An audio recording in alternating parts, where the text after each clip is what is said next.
নমস্কার বন্ধুরা, পূর্বাস কিচেনে আপনাদের সবাইকে স্বাগত জানাই। আজকে আমি শিমের একটি নতুন স্বাদের রেসিপি আপনাদের সঙ্গে শেয়ার করব। আশা করি আজকের রেসিপি আপনাদের ভালো লাগবে। শিমের রেসিপি বানানোর জন্য আমি এখানে শিমগুলোকে এরকম 2 টুকরো করে কেটে নিয়েছি। আর বন্ধুরা, এই রেসিপিতে আমার লাগছে ওলকপি। আর ওলকপিগুলোকে আমি ঠিক এইভাবে কেটে নিয়েছি। ওলকপির খোসা ছাড়িয়ে তারপর এইভাবে কেটে নিতে হবে। আর বন্ধুরা, এতে আমি আলুও ব্যবহার করব। ওলকপি আর আলু একসঙ্গেই আমি কেটে নিচ্ছি। তো দেখুন বন্ধুরা, আলুগুলো ঠিক ওলকপির মতো করেই কেটে নিতে হবে। এবার এই সবজিগুলোকে পরিষ্কার করে ধুয়ে নিতে হবে। তো বন্ধুরা, সবজিগুলো কিন্তু পরিষ্কার করে ধুয়ে নিয়েছি। শিমটা আমি একটু আলাদাই রেখেছি, আর ওলকপি আর আলু একসঙ্গে এইভাবে কেটে নিয়ে পরিষ্কার করে ধুয়ে নিয়েছি। এবার চলে যাচ্ছি মূল রান্নাতে। একটি কড়াইতে দিয়ে দিচ্ছি পরিমাণ মতো সর্ষের তেল। তবে আপনারা চাইলে এখানে সর্ষের তেলের পরিবর্তে যে কোনো তেল দিয়েই রেসিপিটা বানাতে পারেন। তেল খুব ভালোভাবে গরম হয়ে গেলে কেটে পরিষ্কার করে ধুয়ে রাখা শিমগুলো প্রথমে ভেজে নিতে হবে।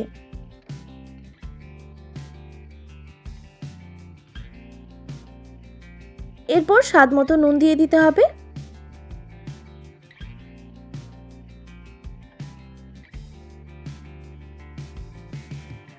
এবার গ্যাসের ফ্লেমটা হাই রেখে শিমগুলো বেশ লাল লাল করে ভেজে নিতে হবে।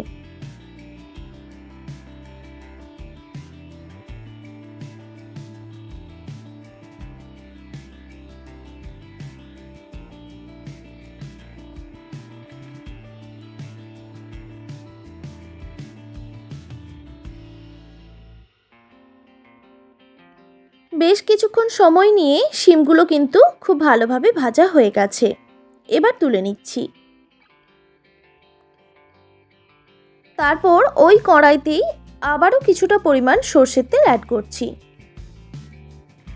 তেল ভালোভাবে গরম হয়ে গেলে 2টো তেজপাতা, 1টা শুকনো লঙ্কা আর 5 ফোড়ন দিয়ে দিলাম।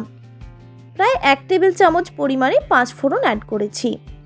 ফোড়নটা খুব ভালোভাবে ভাজা হয়ে গেলে কেটে পরিষ্কার করে ধুয়ে রাখা ওলকপি আর আলু এই তেলের মধ্যে দিয়ে দিলাম।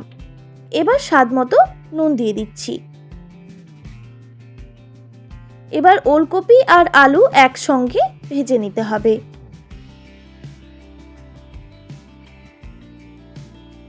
ওলকপি যেহেতু একটু শক্ত সবজি, তাই একটি ঢাকনা দিয়ে ঢেকে দিচ্ছি কিছুক্ষণের জন্য। কিছুক্ষণ পর ঢাকাটা সরিয়ে নিচ্ছি। এইভাবে মাঝে মধ্যে ঢাকা দিয়ে এই ওলকপি আর আলু একসঙ্গে ভেজে নিতে হবে। বন্ধুরা, এইভাবে যদি ঢাকা দিয়ে এই সবজিগুলো ভাজা হয় তাহলে দেখবেন সুন্দরভাবে সুসেদ্ধ হয়ে যাবে। ওলকপি আর আলু যখন এইরকম ভাজা হয়ে আসবে তখন দিয়ে দিতে হবে জিরে গুঁড়ো। এখানে প্রায় 1 টেবিল চামচ পরিমাণে জিরে গুঁড়ো ব্যবহার করেছি। এবার জিরে গুঁড়ো দেওয়ার পর আবারও ভালোভাবে মিক্স করে নিতে হবে। এই সময় অবশ্যই গ্যাসের ফ্লেমটা মিডিয়ামে রাখতে হবে। এরপর দিয়ে দিচ্ছি হলুদের গুঁড়ো পরিমাণ মতো আর লঙ্কার গুঁড়ো পরিমাণ মতো।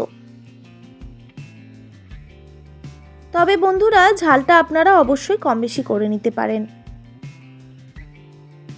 এবার হলুদ আর লঙ্কার গুঁড়ো দেওয়ার পর আবারও এই সবজির সঙ্গে খুব ভালোভাবে মিক্স করে নিতে হবে।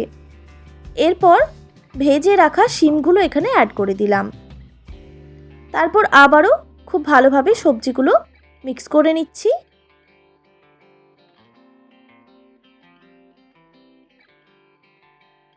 শিম দেওয়ার পর আবারও খুব ভালোভাবে মিক্স করে নেওয়ার পর এখানে দিয়ে দিচ্ছি প্রায় 1 টেবিল চামচ পরিমাণে সর্ষে পোস্ত বাটা। সর্ষে পোস্ত দেওয়ার পর আবারও খুব ভালোভাবে নাড়াচাড়া করে মিক্স করে নিলাম। এবার পরিমাণ মতো জল দিয়ে দিচ্ছি। এই রান্নাতে খুব বেশি জলের প্রয়োজন পড়বে না, এই সামান্য পরিমাণে জল ব্যবহার করলেই হবে। এই রেসিপিটা একটু শুকনো শুকনোই ভালো লাগে। তো বন্ধুরা, জলটা দেওয়ার পর আবারও খুব ভালোভাবে মিক্স করে নিলাম। তারপর গ্যাসের ফ্লেমটা একদম মিডিয়ামে রেখে একটি ঢাকনা দিয়ে ঢেকে দিতে হবে প্রায় 4 থেকে 5 মিনিট মতো।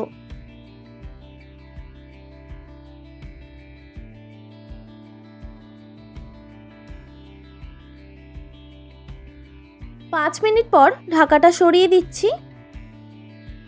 এবার সব সবজিগুলো সুন্দরভাবে সুসেদ্ধ হয়েছে কিনা সেটা চেক করে নিতে হবে।